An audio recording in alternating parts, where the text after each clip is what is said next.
Okay, good morning. So, update tayo dito. Ito, 3 days old na to. Pero ang nilagay ko dito, 24. Dapat, 31. Baguhin ko na lang yan. So, ito yung bago nating variety, Sengel variety. And tinanin natin siya, yung patulis na part, nilagay natin pababa. Pero hindi ko sure kung nakatulong ba yun. Pero parang nakatulong naman. Pero lumabas kasi, kasi lumabas yung pinaka kutili doon niya, doon sa kabilang side. So, sa palagay ko tama, yung matulis na part, pababa, papunta doon sa lupa or sa cockpit. So, yung nandito naman natin ay mga chives. Chives, yung ganit. Yan, yung ganun. Yung mga maliliit na yung chives. Pero ito kasi hindi nakababad sa tubig. Ito nakababad sa tubig. So, may mga kale din tayo dyan. Ito, kale, tsaka to kale. Yung iba, itong isang kale, itong dalawa palang kale ay hindi na tumuloy dahil hindi tumubo.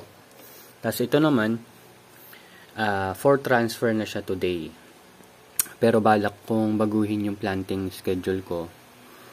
So, rather than Tuesday tayo magtatanim, Friday na lang tayo magtatanim. So, hindi tayo nag-stop production. Opo, nag-spray tayo ng pesticide to control yung trips. Hopefully makontrol. Pero hindi natin inisprayan yung mga due for harvest ng week. So at least 10 days bago sila i-harvest. Yun yung inisprayan lang natin. So nagkaroon tayo ng selective spraying. Pero yung mga ornamentals, yun, inisprayan din natin yun. So moving forward, ito, tinatransfer natin every 10 days. Baka ang gagawin natin 10 days. So, on the 20th day ng transfer nila, isprayan ko. And on the 30th day. Bakit? Kasi, nasa process pa rin tayo ng controlling yung trips. So, pag nakita kong wala na talagang trips, wala nang bakas ng trips, ang isprayan na lang natin is yung mga ornamentals sa paligid ng farm, ng garden. Yan. Yun na lang. Kasi malaki talaga nawawala. Ganon din naman yung ginagawa ng farmers, lalo na doon sa mga malalaking farm. Yan. So, ito ay tinanim natin nung 23. So, ngayon ay August 3. Mga 11 days old na siya. Mga ganon. Yan yung itsura niya, 11 days. So, number of leaf, mga 4. 4 true leaf. Yan. May nakita ba akong 5? Meron nang yung bandang gitna, yun yung mga magpa-5 true leaf. So, ito naman, yung nabanggit natin dati, ito mga nasa side, dun pumupunta sa gitna. Ngayon, dahil dito sa dinagdag natin, naobserbahan ko na hindi na sila pumupunta dun sa gitna. Although, yung nasa gitna, yun yung pinakamaganda ang tubo. So, yung next gagawin natin, babawasan natin yung ilaw from 2 lights, gagawin na lang natin, from 3 lights, gagawin na lang 2 lights. So, tatanggalin ko lang naman to para maging 2 lights na sila, gilid-gilid nila. So, titingnan natin yung magiging result sa bago natin itatanim dito. So, itong mga to, ito naman, iakit ko na to. Sa rooftop na sila, sa open space na sila, lalaki. Then, ipe-prepare na rin natin yung mga pagtataniman nito mga to. Sa paso natin ilalagay. Siguro yung isa sa pure coco peat na paso, din yung isa dun sa may soil.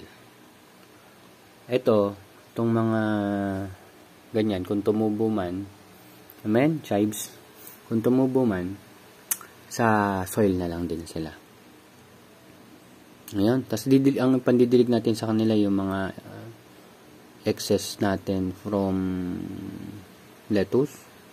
Pero syempre, magpo-formulate pa rin tayo para sa kanila talaga. Siguro, once or twice every week. Pero titingnan ko pa. Hopefully, mapagana natin. So, ito is dapat is July 31. Ayusin ko pa. So, yun lang naman ang update natin ngayon dito sa indoor. Yan yung nangyayari. At siguro mag-video din ulit ako mamaya kung paano ako nagtatanim. Pero sa vlog ko, nakita nyo na yung proseso ko niyan Pero malamang last video na rin natin doon for content na makita nyo yung ginagawa ko.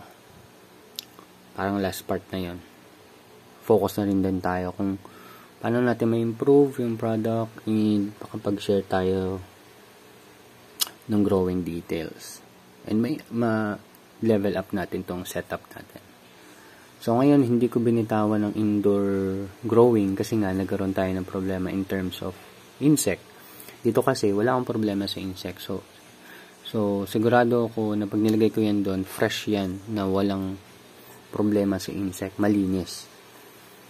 Kung doon ko siya ibababad sa taas, pwedeng mabata pa lang sila, yan, mga seedlings pa lang sila, mahina pa sila, ay ma-infect na sila ng insect, which is hindi na magiging maganda yung growth nila hanggang sa pag-harvest. So, yun lang. Thank you very much and update ko na lang kayo. Bye-bye!